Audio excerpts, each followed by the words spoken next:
Hello and welcome to the very first episode of a brand new show, cleverly named Rhyme of Your Life. Get it? Like Time of Your Life. I am your host, Rudi Kinsella, and I understand that a lot of you will be asking, who the hell is this guy? Well, let me tell you, if you're not familiar with me, that means that you're also unfamiliar with what was once the third biggest podcast in Ireland for one whole week in March of 2021. It then steadily, but rapidly actually dropped down the charts. Never got anywhere near the top 10 again. That's not important. What's important is this new thing I'm doing, Rhyme of Your Life. And I'm honored to say that my very first guest is none other than Shuffle T. For the four of you listening, because you know me and have no idea what's going on here, Shuffle is one of the UK's greatest ever rap battlers, with many of the opinion that he changed the entire landscape of the scene with his dry wit and brilliant sense of humor. He's battled successfully all around the world and his list of accomplishments. I said last of accomplishments in my notes, but you're not done. You've got loads of accomplishments still to go. His list of accomplishments is too long to go through. Shuffle, how the hell are you? And thanks for coming on the show. Hey, thanks for having me, buddy. Yeah, I'm good, thanks. Hopefully this will probably be the same situation as your previous podcast then, because you started on such a high that it's just gonna plummet for the rest of the series after this. Because where do you go from me? Do you know what I mean? That does seem likely. Yeah, that does seem likely. So, so I mean, we may as well get stuck into it just to peer behind the curtain here. I did send Shuffle a list of questions. That is in my head what the format of the podcast is going to be, or the show, whatever you want to call it. I don't know if that's going to be, the case in a week or so, but that's how we're doing it now. The first question I asked him to have a little think about, I don't know if you've done your homework, but the first question I asked was the best lyric or your favorite lyric you've ever heard in a song. Good cue, good cue. Yeah. I thought about this a lot myself. I sort of had to break it up into categories. I hope that's all right. That's Because I perfectly thought, fine. because when I hear song, I don't think rap most of the time. And so I went, well, what's my favorite song lyric from a non-rap song? And so I popped that down. Um, and then I had a rap one, and then I had like a wordplay line that I heard that I really liked. So I've sort of broken it down. So I'm already revolutionizing it. Yeah, you've changed the game. You've changed the I've game. changed the game as it started. You came with your rules, and I went no. Um, so I think the first one was there's a Keaton Henson song. Do you know Keaton Henson? I am from, rings a bell. I'm pretty sure he's kind of a very sad singer. Yeah, he's a sad boy. He's a sad boy. And I like if I'm not listening to rap, then I really like sad music most of the time. And he has a lyric in one of his in Sweetheart, What Have You Done to Us, which is like I think it was his big one. And there was a line in it where it was like, you were the one who told me not to be so English. And I don't know, I just really liked it. In like a breakup song. It was just like a really personal, nice line that's always stuck with me. That is good. And, as an Um, Irish person myself, I find I did think that, yeah. I constantly find people, I'm always thinking, why are you so English? Whenever I talk to anyone English, basically. So that's actually my favorite line in a song as well. And I never heard it before. Excellent. And then my second one was there's a line that I just like constantly replay over and over again in my head, which is a Bender line from Tree of Smoke, which was I don't know if it was like on an album. I think it was on maybe a Flight Distance album. And yeah, there's this just line where it goes, still on shore leave, spilling 40s of swill, my rites of passage, feeling lost as the Minotaur outside the labyrinth. And I just really like that idea of like feeling lost as the Minotaur, like outside of the place where everyone else would feel lost. Is just a really nice bit. And he has bits after it. It's a really nice bit afterwards as well. It's like, I've got it written down here. Lost our childlike innocence to ultra violence festering. We walk for miles in regiments of Monster Island denizens. Cross the Alps with elephants and crocodiles and pelicans. So pray and kiss your babies if that's your dharma. Saw we're stepping in. I just love Amazing. that. Like, I love that listing kind of approach and just building the imagery with every single bit. Like Monster Island denizens and crocodiles and pelicans. I like the idea that pelicans is in there among like these like crocodiles and elephants and pelicans. Um, but yeah, that's probably one of my favorite like that's like a constant playing in my head. And I know there's this thing that always happens, especially in rap, where like if someone passes, then like they become like the most amazing thing. Everyone sort of like deifies that person and makes them out to be, in a way that wasn't necessarily even present when they were alive or whatever. But that line for me is like, regardless of his, untimely passing, just one of the best lines. I just love that, feeling lost as the Minotaur outside the labyrinth. It's just such a nice novel idea. Yeah, that's a good Um, point about Bender. He's one of few people, and it's brilliant that it happened. That I feel like he was someone who, so often people like really talented people pass, and the kind of line that everyone says, like, it's just such a shame that he was people he never really knew how much he was appreciated and how much. But I yeah, kind of get the impression that those who were madly in love with the way he wrote, they did let him know, and he probably did know. He got yeah, his flowers. He probably didn't get anywhere near the you know fame and fortune that someone as intelligent as him deserved, but I'm sure he knew that he inspired so many people, and I assume you're one of them, one of the people he yeah, inspired. yeah, yeah, 100%, yeah, yeah. And I think you're absolutely right. Like he was one of the lucky people who, was recognized in his own lifetime, albeit in a sort of kind of a subgenre, and not massive name in music, but like respected among the people who knew about it. And so he was able to, yeah, like you say, receive that plaudits, and I think know that he had a big influence on the battle rap community. um, and yeah, I think you pray that he knew that, but I think he did know it. It's not like that only came after his passing. It was always there. And, whether that was from online or just the immediate reaction that he used to get at the events, it's not like he was one of those who was amazing but kind of slept on. He did get the reactions from the big lines that he had. So yeah, I think he would have been aware of that, which is, good, obviously. Yeah, brilliant. Um, Your next one. And the next one was just an Eminem line I heard a little while ago where I really like it. Where I really like it. That's great, great language. Where he says, I can't remember what song it's from, but it's one of the more recent ones. But he goes, "Bring all your best men, line up and attack, but they're just toy soldiers. They wind up on their back." I just really like that. Like as a wordplay idea, it's not. I don't think it's that often that you get proper clean wordplay in tracks. Like I'm more used to hearing it in battles and Hmm. stuff. But that's just really clean. Like the idea that they wind up as an end up on their backs, and toy Yeah, soldiers wind up, and rhyming that with line up and attack is just really neat as well. To have like an actual line of them. So yeah, that's very nice. that's And it's just more like my favorite recent one. yeah, and just quickly, what do you think of like recent Eminem in general? Because I know it's kind of, I would imagine as a white rapper yourself, you definitely had an Eminem What? phase. Yeah, yeah, yeah. I mean, like Eminem for me is exactly the same as The Simpsons, which is just that like there's this absolute glorious bit here, and then you kind of love it for what it is, and all the canon and all this, you can quote it all, and then there's a bit where there's definitely a drop off, but because you respect them so much here, you kind of give them so much leeway. And I'm quite like, in terms of um like media or entertainment or art or whatever, I'm quite loyal. And so I'll just stick with something and I won't really notice the decline most of the time.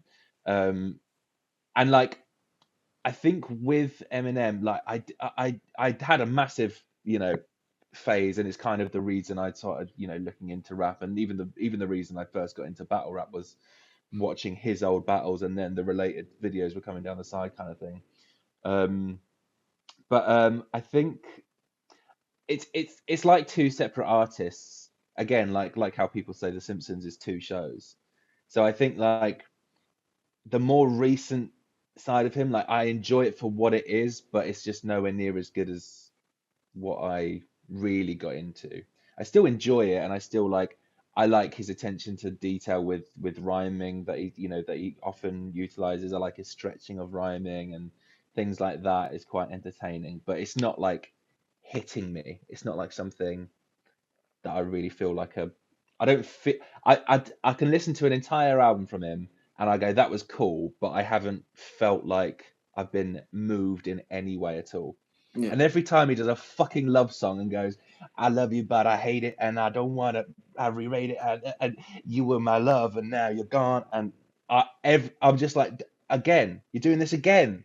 You've done this 10 times. This album, leave it alone. And then Ed Sheeran comes in. Just like, I don't know. Yeah, I don't like the subject matter. I feel like he feels like he needs to be sad or upset, and so he goes, well, what's something I can always be sad about? Oh, not being in love. It's like, yeah, fine, but it is the same. It is the same thing over and over again.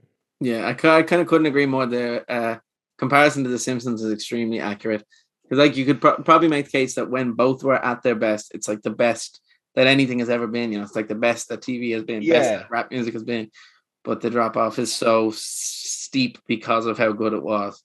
exactly. And you know that easily could be a generational thing, because like obviously those two things, Eminem and The Simpsons, are both still huge, and it's not like no one watches or listens to them anymore. They're incredibly popular. So it might just be an idea of like, we were brought up at a certain time that when we were that age, it was key for us then. And now what's key for that age is something more like what it is, which is, you know, fucking just funneling as much wordplay into it as possible, which is what, Eminem does. It's just like everything has to be a bit of wordplay. It has to have this like a scheme and all that kind of thing. Maybe that's just like a sort of TikToky generational thing that just works better because it sounds more impressive. Yeah, Um, and again with the Simpsons, maybe like some of the things I don't like about the Simpsons is that they are always doing like every single possible guest like playing themselves now, whereas there was a sort of cheeky fun way they used to do that now and then, or like have guests play characters, whereas now it seems like there's just like, oh, Billie Eilish is doing an episode, or yeah, and it's just like it seems a bit desperate. But maybe that's just perfect for the younger yeah. generation, and I was maybe gonna we're say, just I'd imagine crotchety old men. Eminem's probably been in The Simpsons about 4 times over the past 5 years. Yeah, That's yeah. what they do now. But, we'll move on to the next question. I guess that was really interesting. Talk about you for a bit. How about that? Favorite lyric or line you've ever said in a battle or otherwise? I know you've just put out a really good album, so it could well be from your music. I know most people here probably know you through battling, but the album's actually brilliant. If you haven't listened to it, it's really funny and Oh, really cheers, man. fair play. Yeah, I was happy with the album. I was really happy with that, and I'm glad it's gotten like a good reception. It's been pretty positive across the Yeah, board it as got well, to actually. #1 worldwide, wasn't In Tahiti. it? So did big numbers over there. I've got a big loyal fan base in Tahiti. I literally only said Tahiti because I thought of where Lyle Lanley from the Monorail episode goes. No way. You're in Tahiti, aren't you? Yeah. I am indeed. Yeah. Um, yeah. So I think favorite line that I've ever said in a battle. Um, there's a few options, not because I'm so big-headed, but just because there's different reasons why some of them are of my favorite lines or whatever. So there's like my favorite line um is probably one that I said to 100 Bullets, where I go, um, it's like 100 bullets. Oh no, what's your name again? Oh no, 100 bullets. Sorry, cut this out in the edit. Absolutely won't. But Yes. What's your name again? Bullets. Oh no, I fucked it again. Bullets. Good name. That's my review. How many bullets again? 100. It's quite a few. And I really like that line because it's like an intro, it's cool to have like an opening line that is sort of sets the tone. But also it's like the simplest possible thing you could ever say, I think, is just to be like, it's just sort of take the piss out of someone's name in a way that just makes something quite cool, like 100 bullets, sound just a bit sad. yeah, Like that's the best thing you can do, really. In any battle rap thing is like, what are you most proud of? This, really? and then get, make it have to be really sad. So I think, yeah, 100 bullets, quite a few. I like that one because I like any line where there's like no wordplay. Mhm. It's just a joke, or like not even a joke, not even it's not even like a setup and a punchline. That really, it's more just like a sort of a statement of naive sort of a naive idea to just be like, oh, there's quite a few. It's a Yeah, lot of I'd be bullets. interested in, and I should have done this as prep for the interview, I guess, lesson learned. But I would be interested in seeing how many of your battles start with you just saying the other person's name, or Oh yeah, it must be over half. I do like to do that. It's something I learned a bit later. I can't remember what battle it was. Maybe it was Raptor. I think I went Raptor, and then there was a laugh. And I think when I watched it back, I was like, oh, maybe I should just do that almost every battle that I. But sometimes it has to sound funny. Like with Canel, if I had gone Canel, it wouldn't have had the same effect, I don't think, because Hmm. it's not. It's because it's sort of like I don't know. It's already it's maybe it's because Canel is like fucking hell, and so it's already a joke in itself. Hmm. Whereas Raptor is someone who's like a serious rapper who's named himself after a dinosaur, so just Raptor. It's sort of like there's so much judging in that when you say it just like that. 100 bullets. You just do a sort of face afterwards, and everyone knows what you mean. Yeah, yeah. I Um, must say you use your face better than most, if not everyone, in battle rap, and such a good tool. I mean, it's right there. But it's fucking massive as well, my face. But I think thank you. I do take that as a compliment because I do think a lot of success in battle rap is from things like that.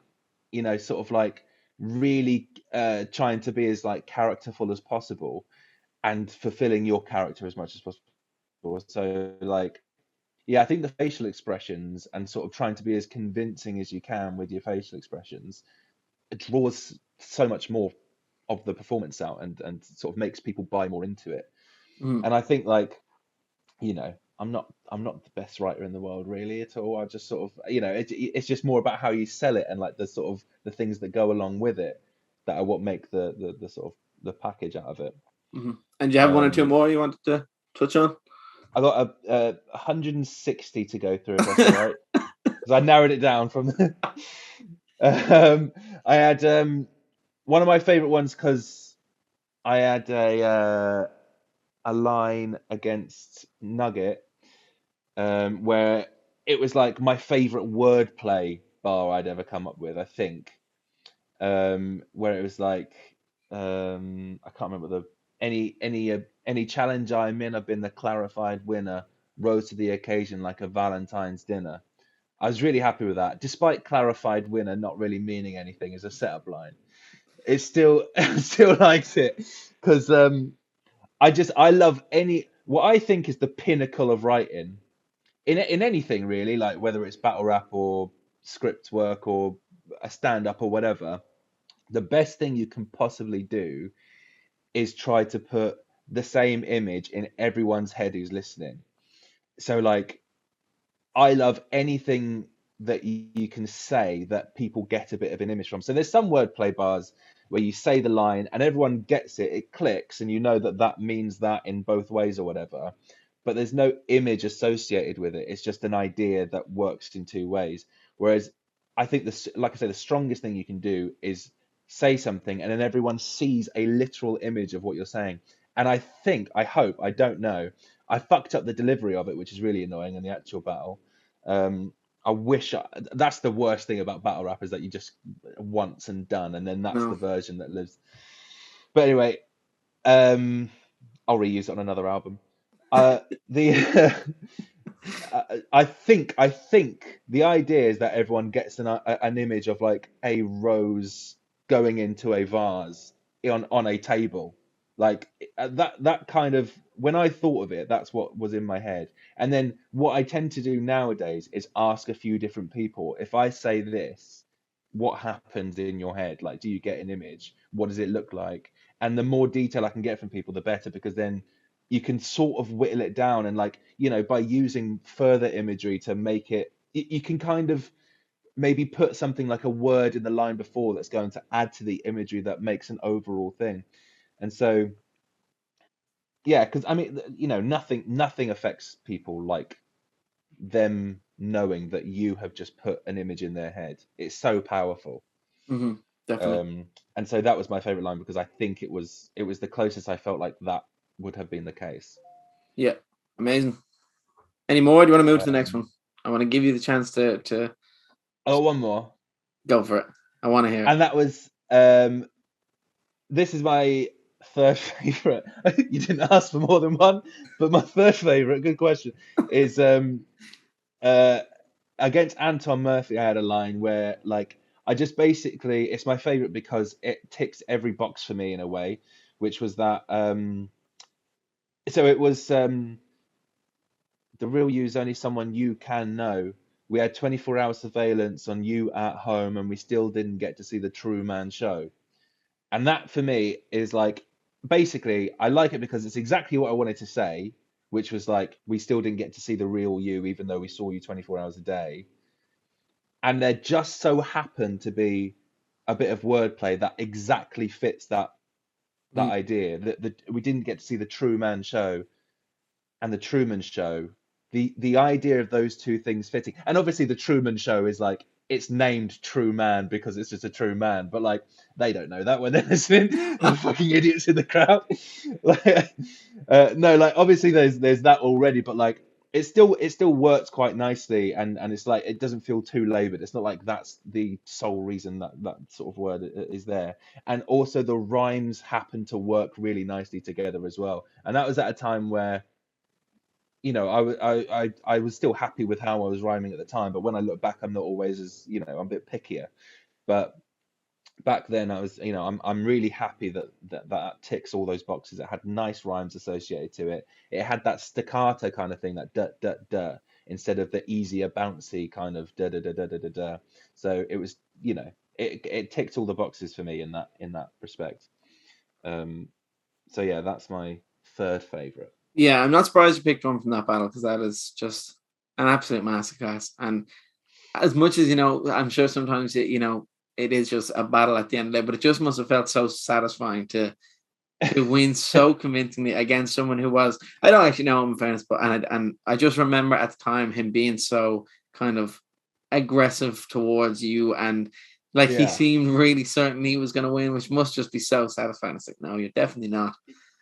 Yeah, I think it was quite satisfying, and like I've always like because it's what like if I ever go onto a podcast where the people aren't familiar with battle rap, they always say things like, have you ever hated someone, and have you ever gone into a battle and you've really fucking wanted to? And I've always said, oh yeah, there was this one guy, Anton Murphy, but like really and truly, I'm sure he's a fine guy.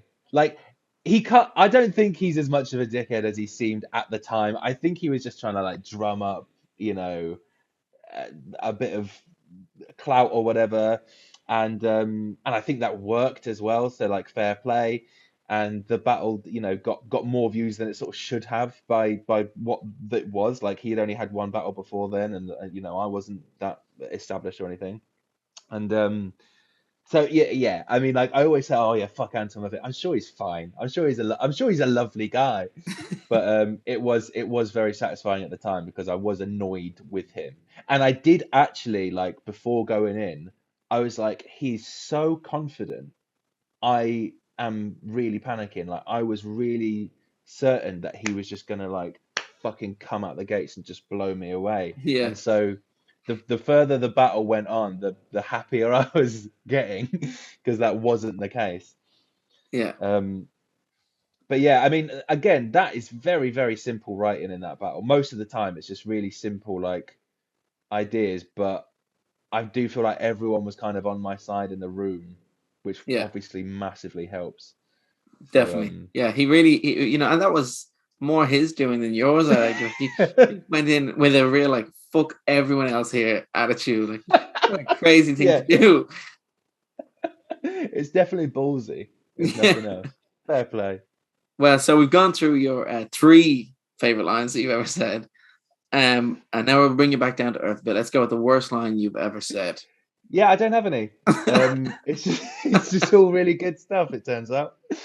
Uh, No, I've got there's obviously loads of terrible stuff.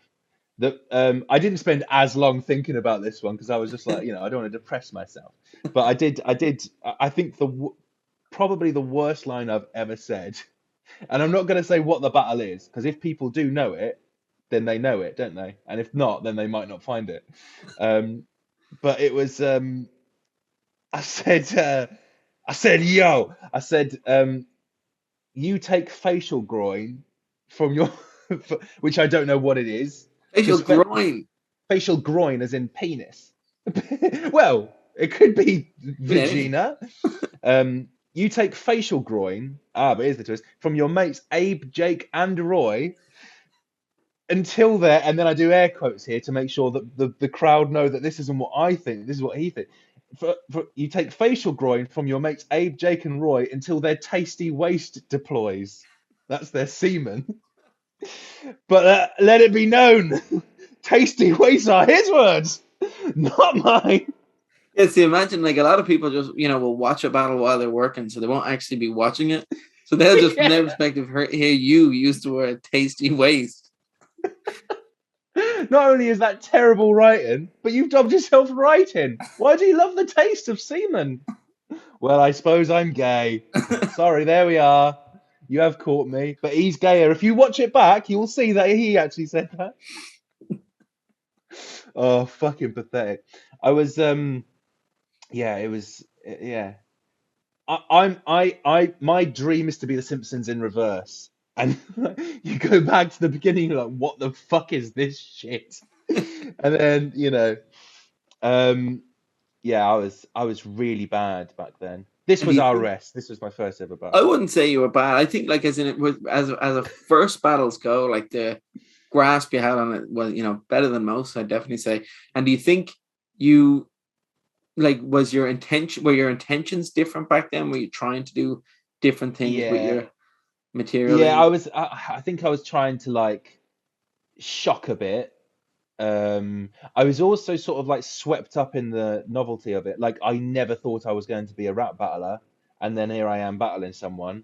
And so I think there was a few things that are definitely not the case now. Like, I mean, there's loads of Asian jokes in that one. Mm-hmm. It's just like nothing but Asian jokes. And in my head, I was justifying it. I was like, well, because I think he had battled in RS had battled in like a league designed for I think Filipino battlers or Asian battlers, and so I was like, oh, so he won't have had Asian jokes before because he's battling with other Asians. So that's actually clever of me to come in with like it was just shit. And I think I was trying to sort of be funny, but also trying to make myself seem a bit serious and like I knew the world. And so there's a line where I'm like, there's another terrible line. It's like, day da da. You'll hear the sound of the police. Okay, RS? KRS, yeah. I love KRS, yeah. Never listened to any KRS in my life. Really? And did you did you know that song? Because that's a well-known song. Like, were you just like, I have to get that in somehow? I was just like, well, there's RS and there's KRS. I was like, I know the song name, and if quizzed on the day, I could sing the bit. Whoop, whoop, that's the sound of the police. And so, I think I was trying to make myself seem like I sort of belonged a bit more, which actually, wasn't an issue, because people are so nice there and inclusive and stuff. But yeah, also I think like right at the beginning, maybe I was sort of like going on the posh thing a bit, maybe in the first few battles, which now is like my least favorite thing when rappers or battlers do like, oh, here I am and I'm doing this. Like I it's not my cup of tea. Yeah. Cup of coffee at all, because I don't know, because it's just been done so many times and like there's just other ways to do it. You don't have to constantly draw attention to it. But yeah, I think I was maybe trying to do that a bit. And at that point I had no idea that I was going to try and like make a living from it. I was more like, let's try this thing. And I was writing rap at the time, so I guess I saw it as a bit of a challenge as well. So I was just being like, let's just do this, without thinking about where it would lead. Amazing. Which is stardom. Well, I mean, I was gonna say, when you said make a living, like that's a very rare thing, is to even nearly make a living off what is, one of the most niche interests in the Yeah. world. And you know, the fact that you've even come close is incredible, like, and a testament to your talents and your hard work. Thanks, man. Yeah, I mean, like, I don't make a living from battle rap, but I make a living from battle rap, if that makes Yeah, sense. So, like, like from it's not things that like have come from doing that. exactly, Yeah, yeah. So I mean, like, there's presenting work, there's like acting work, there's like, advertisement stuff, and that's all come directly from battle rap, really. yeah, which is So amazing. yeah, I feel incredibly like privileged for it, and it's a very fucking modest living, but it is a living, and I'm just happy that, like, yeah, that I was able to quit the day job. Well, I got made redundant from the day job, but the same thing, isn't it? That's just getting paid to quit the day job. That's the dream, Yeah, son. exactly. Yeah, I still win. Okay, so next question, kind of similar topic. A line that was said to you in a battle that you thought, oh wow, that's a good one. Like, as in, like, oh, that really got me. That was the best thing that's ever Yeah, been said to you. there was a an as yet unreleased and probably forever unreleased battle against Pamphlet and Tony D. Me and Marlo versus Pamphlet and Tony D. It was our first ever 2-on-2 battle, in fact. In 2012, I think it was, at like December of 2012 in St. Albans, which is the heart of hip hop culture, I think. And we were against Pamphlet and Tony D, and Tony was kind of like freestyling, like he was like, I think he literally said in the battle several times, I did not write for this. Just literally out and out said it. So yeah, he was on gear one, as Moke would say. And I think Pamphlet was on his A game that day, and he had a line that was it was battle raps, or it was either battle rap or don't flop. It wasn't on don't flop, but he either said, let's say he said don't flop. He said don't flop is a ship going fast over troubled seas, and Marlowe and Shuffle T is cargo it doesn't need.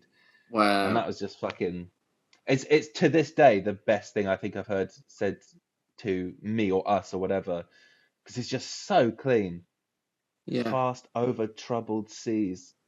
It's like, again, the imagery is right there. I guess that's what I like so much about it. Mhm. Every time I think of the line, I do see a ship, Yeah. and like, and so it's more effective. But yeah, fast over troubled seas, Marlowe and Shuffle T is cargo it doesn't need. And there's a thing there as well, which makes it more impressive to me, which is that, like, for me, 9 times out of 10, if I'm rhyming with something, then that thing goes at the end, and that's the punchline, because that's probably the reason I started with it, is because it's a punchline idea.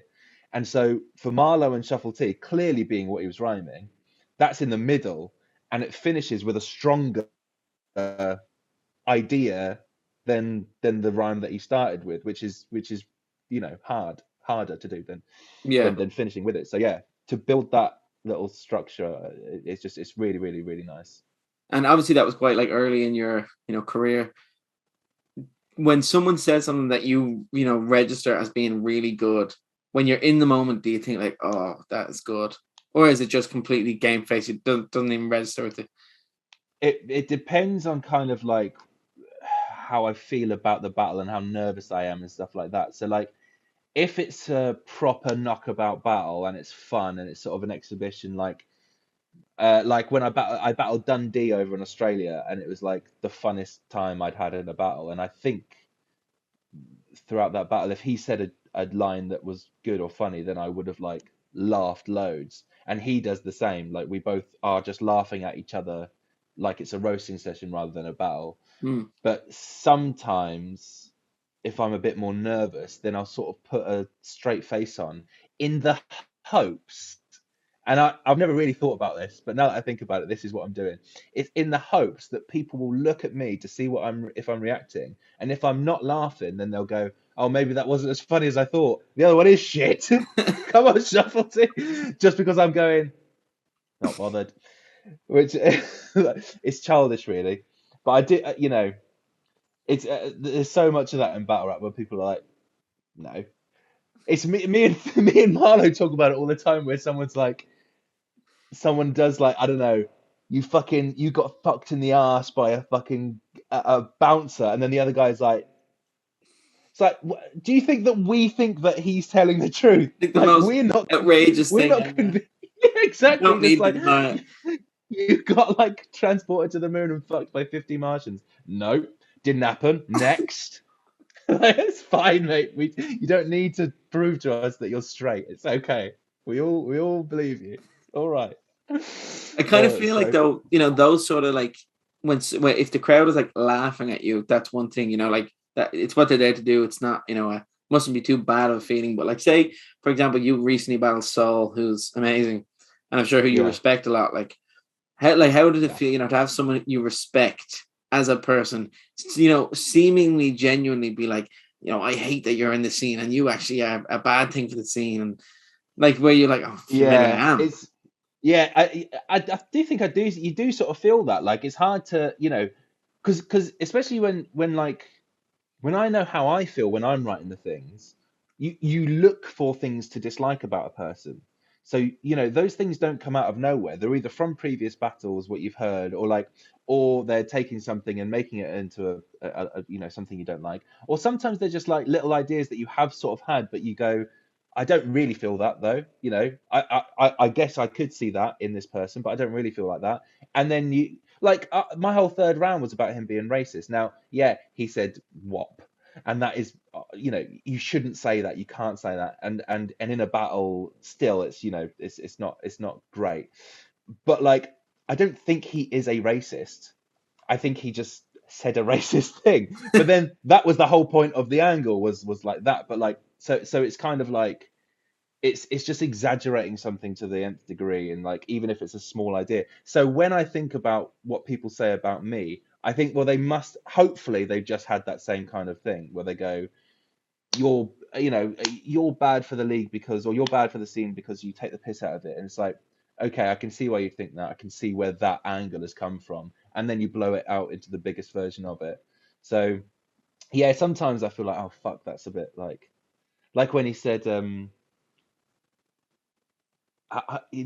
was coming up with dit dot died and then got more and more and more and more pissed off writing. And he was kind of like saying like he started writing about me and then just got more angry and angry and angrier. And then I was thinking, oh fuck, maybe he did, because that sounds believable. That you could just be like writing about someone and then go, actually, fuck this guy. Like, why do I even talk to him at events? This guy's a cunt. So like, I don't know. There's yeah, you never really know. Um, but when he was saying that stuff in that battle, particularly, like it was affecting because he's a great writer and a great performer. Like Mhm. he's not the meek guy he was when he first started. He's Yeah, absolutely comes at you with a lot of venom. And so when he's like the guy who broke the fourth wall, or the guy who built the other three, yeah, you're like, oh, good. fuck, you feel it in your chest. I think he won that battle. Like I know I won officially from the judges and that, but like if I was judging that, I think I would have given it to him really.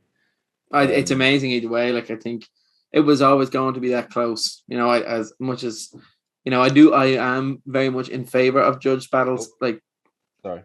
no, don't worry. There you are. As much as I am in favor of judge battles, I do kind of in those situations. I just wouldn't, mind losing if if I were solo and I Yeah, definitely was as good as he was. It's much of a muchness, I really. th I think I agree. Like, I mean, ultimately, it means absolutely nothing because really what it comes down to is like, what do the audience, for me anyway, I'm thinking, do the audience like it? Do the watchers enjoy it? And their enjoyment of a battle, I don't think can be affected by who wins or loses. It's the same stuff, and Mhm. you watch it not knowing who's won until the end. So it can't possibly. The only thing it can make you do is go, oh, that other person should have won, and then comment about it, which is a good thing for the algorithm or whatever, or like Yeah, the engagement. And so I think like it can't mar your excitement of a battle. It can't mar the memory of it. The only thing that mars that that kind of thing is like when someone's not getting any reception, for example, or that no one in the crowd is reacting, and then you don't feel as inclined to get behind it. So mm, like, but I think yeah, a judgment doesn't really. All it does is make the battle feel a bit more, I guess, like a bit worth winning, which isn't always how I, for one, approach a battle rap. I don't always go in there to beat the other person. really. I go in there to be more entertaining, but then that doesn't necessarily mean I'm going to win from that approach. Like I didn't expect to win against Heretic, for example. It was Hmm. fucking stupid. Like that second round is dumb, and so like it's not intended to win a battle. It's intended to be fun and make people laugh, but it's Yeah. not necessarily a battle winning thing. Like I often think about the Bender and Fredo battle, and I think Bender outwrote Fredo as he often did, but Fredo won that battle because he was more aimed and more specific about what he was saying, in my opinion. Mm. Whereas Bender was sort of like, I'm fucking amazing and here's loads of shit that sounds sick. And I'd rather listen to that. Not that Fredo is amazing and I fucking love Fredo, but like I'd rather listen to that than like a pinpointed attack on someone. But yeah, so I guess it's like, you know, what your aim is or whatever. Yeah. And then like it'd often come down to what the judges like, because it's such a, an Yeah, opinion thing. Like I remember I think it's Tony D against Raptor, I think, which is a really close one. And yeah, Wizard is judging it. And I'm pretty sure he just like flat out says, and he's right too. He's like, I much prefer Tony D's style, so like I think he was better. But I mean yeah, that, if it was a proper, £1 million industry, that would not yeah. fly. It couldn't fly. I think he's Yeah, better than exactly. him. Yeah, But I yeah, mean, yeah, because it's what it is, that's completely fair to just be like, no, I prefer him. That's all I need to tell you. yeah. And I mean, what else can you say? Like, it's because most of the time, two styles, style clash. How do you, if you enjoy one more than the other, then like what other option is there but to go for the person who you enjoy more? Like, yeah, I don't. As long as that's your reception on the day and not from like previous stuff of theirs, it's just on the day.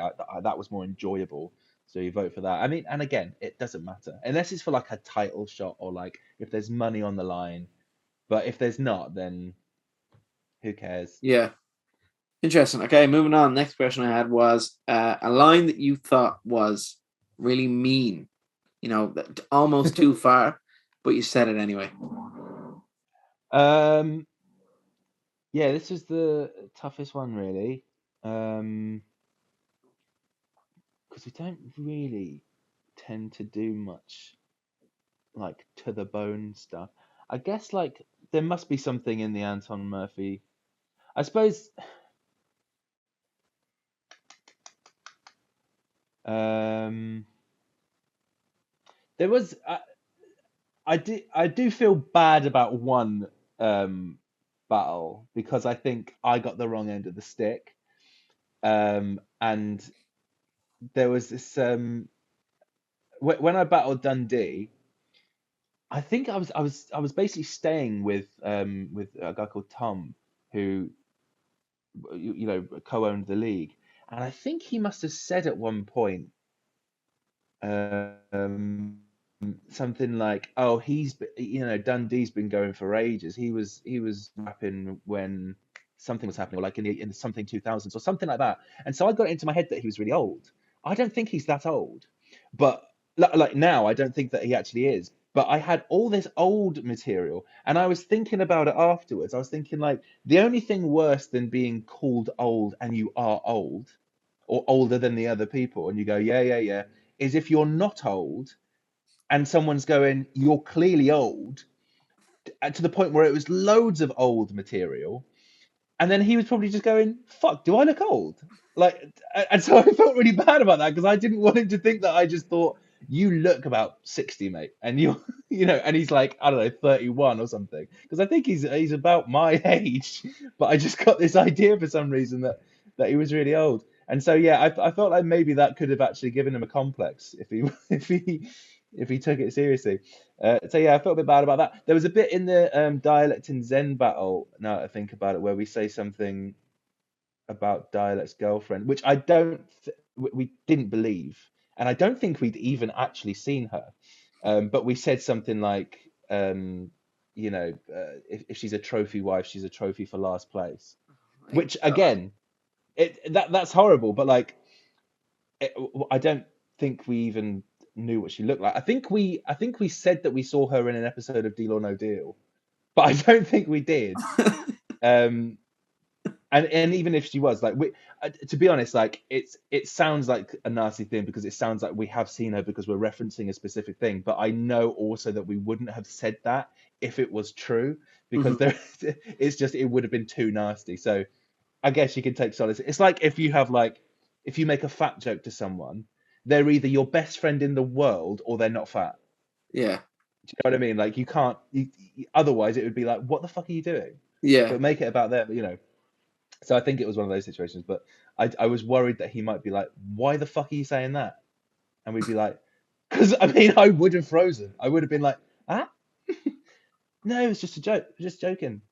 Yeah. It's just a battle rap stuff. Don't worry about it. But yeah, so yeah. But I don't tend to go that close to the bone. I don't think.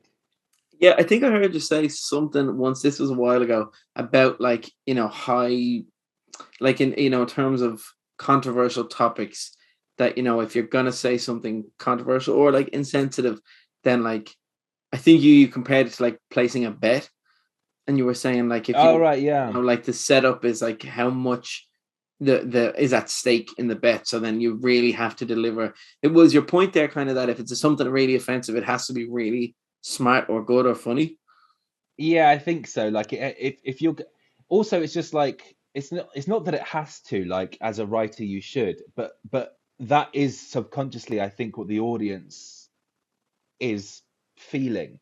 Like, if you go somewhere, then if you make like a sexist joke at a stand-up thing in London in this day and age, it will go down like a lead balloon. So it has to be the funniest sexist joke in the world to get a laugh. Like otherwise, it's just not going to go down well. But like, and I suppose that's kind of what I mean. Like when I made that point, I think I was thinking more about just like a punchline in general and how as soon as you open a rhyme scheme, it has to get better and better from there on in. It has to improve. Every line has to get a higher quality because you'll go in, here's my rhyme, it's, you know, catch 22. And people are going to go, okay, well, that doesn't sound that easy to rhyme, do. So, like, where else are you going to go? And so that must be it must be a wager that you enter with the audience to say, here's what I'm putting down, and I guarantee this whole thing is going to be worth it. Stick with me for 4 lines, and at the end, you'll get the payoff. And then it has to be a really good punchline. Yeah, that's a very interesting way of looking at things, and like I think it probably I'm an interesting applies to a guy. lot of stuff. Like if Yeah, you're it's yeah, like if you yeah. It's sorry, go sorry. on. No, you go. I was gonna say like when I first started watching Squid Game, I was like, this is gonna have to really pay off because it's such a weird concept.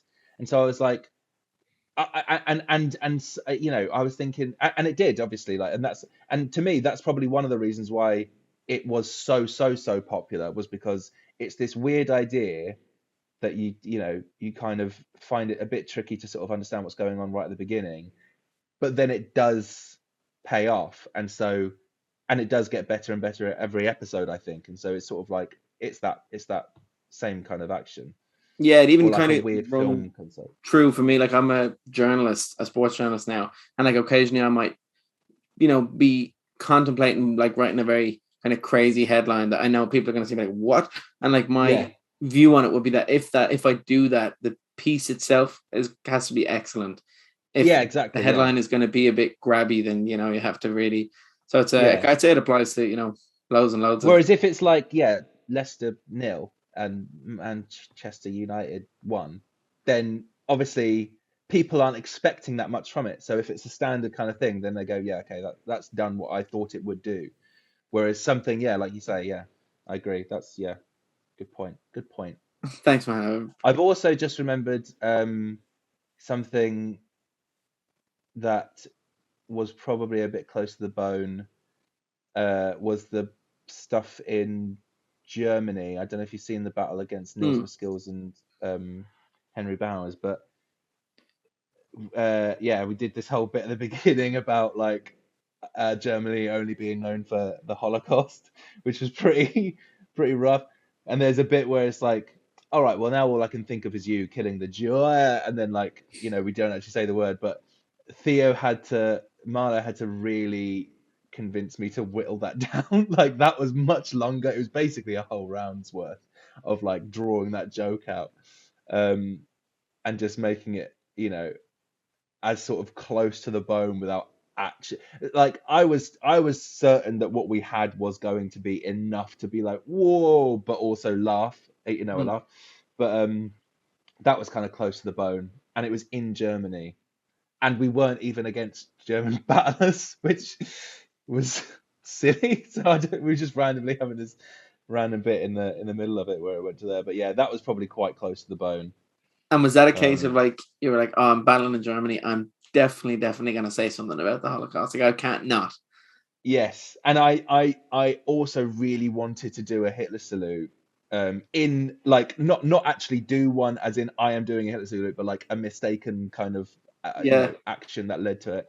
Kind of fits in the rhyme scheme too. The thinking of exactly. Yeah, that was in it. Yeah, but Theo was really concerned about it and looked it up, and it turns out it is actually illegal. But then my other friend found out that it's not illegal if you're doing it as part of a performance. So I could have got away with it, but probably best not to. Yeah. Probably best not to in the grand scheme of things.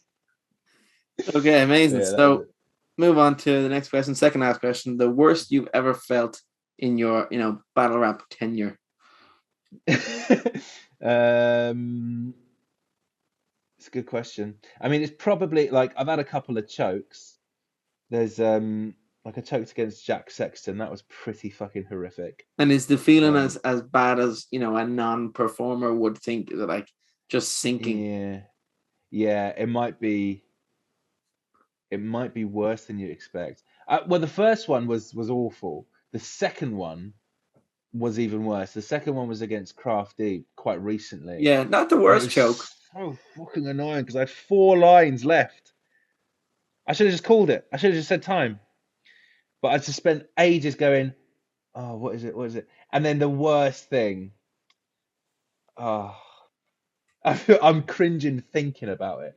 But the even worse than actually choking is when everyone starts to clap, which is a nice thing. They are doing it's a nice thing. It's meant to be kind. They're clapping to be like, come on. And then that clap slowly starts to die down and then stop, and you're still not there. And you're just like, do you want to clap again? I don't know. Is there anything else? So you're just like, oh, it's awful. You seem, and like I say, that was in that instant. You just seemed so surprised that it happened. I think at one point you're even like, no, it's gone. I don't have it. It's gone. No, it's gone. Yeah, fuck yeah.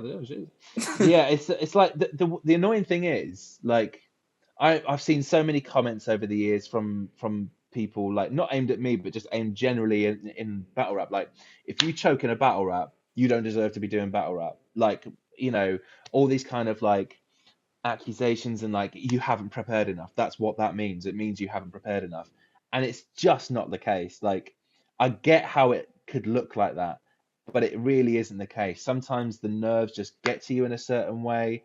Sometimes you trip over something that you haven't tripped over before, and so then the way that you've learned it is slightly different.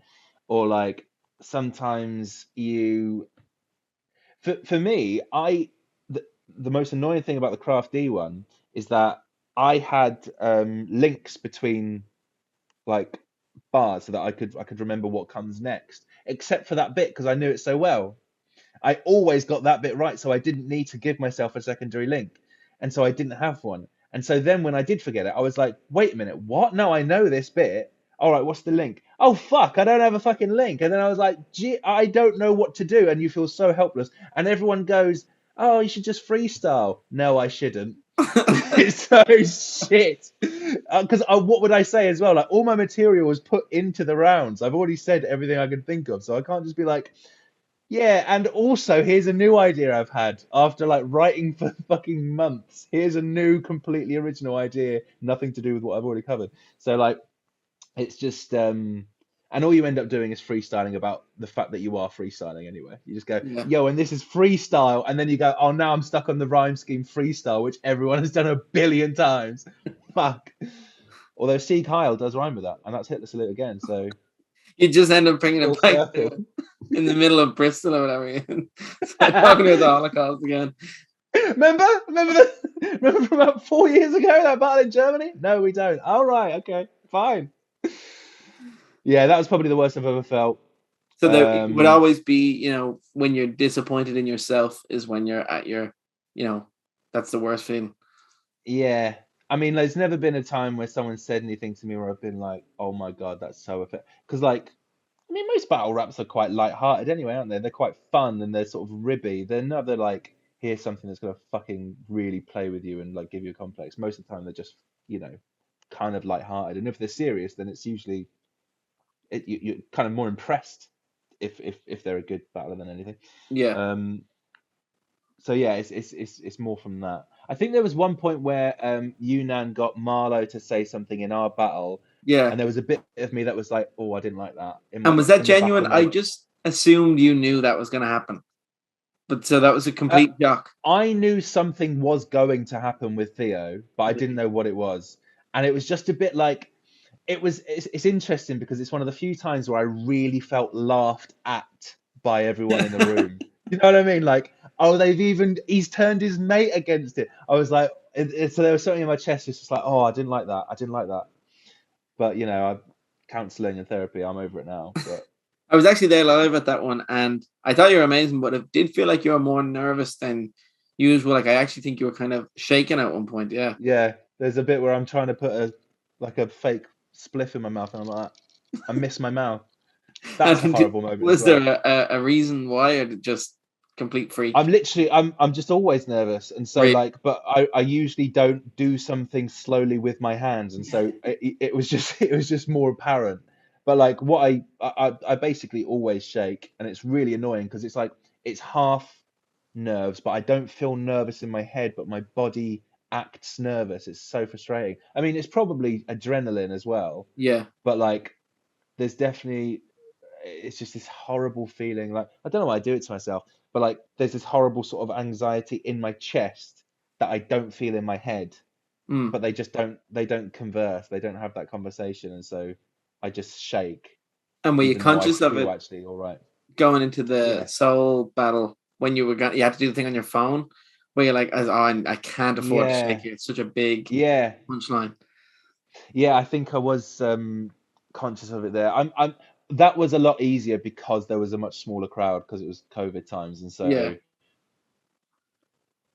and I actually like in that battle, I felt absolutely zero requirement to win that battle because I was like, it's Soul. Yeah, so good. I'm not in here to win. I'm in here to like, try and have a bit of a bit of competition for him, Yeah. but really just make as many jokes as I can Hmm. that will hopefully make him laugh. Like I was not, and I'm not like, oh, I even win without knowing. Like I know I got the win, but I think I basically got the win because I was like, he's racist. Here's a whole round about that in the third round. And it's hard not to agree with that.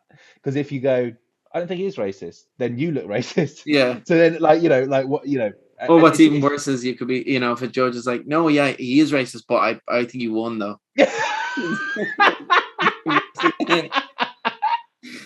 That's amazing. That would be so funny. I believe everything he said. I still. And it's so funny, like that's been the case. There's an amazing example. I can't Oh, remember. I think it's Psychosis Holocaust against someone like 12 years ago. And his yeah. third round, he accuses the guy of being like he's 19 and his girlfriend's 15. Yeah. Do you And know what? It's so mad. I swear to God, I was thinking of that just a really, second ago when you were talking before you said Psychosis Holocaust. I swear to God that came into my head because that's crazy. I was thinking that used to be the thing that like now is that like everyone does a racist round. Like he's such a racist that blah blah blah. That used to be the paedophile thing. Yeah. Sorry, go on. That's And just just mad like that I the, was thinking the that. judges after the battle, like there was no talk of the other guy's material. It was like, well, like, look, if it's true, I can't be seen to give him, I can't give Yeah. the pedophile the win. So, it's just pure cheating. It's like, well, he's a pedophile, so you don't want to vote for that guy. Yeah. I do remember that battle as well. It's outside, isn't it? It's I can't remember who's against. No, me neither. I'm saying he never came back. He was fine. That's more of an admission than just saying yeah, it's the case. I'll just never turn up again. Okay, amazing. Now, Um, we'll end on a high note then. The best moment of your battle rap career. Um, best moment was probably. Do you mean like in a battle kind of thing? In a battle, or just kind of, a point that you're like, this is the high point, this is the best it's been. This is, because it's so much hard I work. You're like, yeah, this has been so worth it because this has happened, or even just a feeling you felt. Yeah, there was a bit early on when I or when we I should say when me and Marlo had the 2-on-2 battle, and I said the sperm on my face line, and it was by that point I was really early on. It was like the biggest reaction I'd ever got, and I that felt amazing. And the buzz after the end of that day, because we had bad bars and the compliment battle on the same day, and so like the buzz after that of just feeling like I had done a good job was really like just sort of really warm in my chest kind of thing. Um, but I think it's probably the Drake moment, the when he came up and like shook my hand and was like, "Oh, you and Marlo are my favorite in the world." It's like I don't see how it could really get any better than that. Yeah. And did you say anything back, or did you just freeze? I think I went, vomited down myself, and he was like, "Respect." I respect that.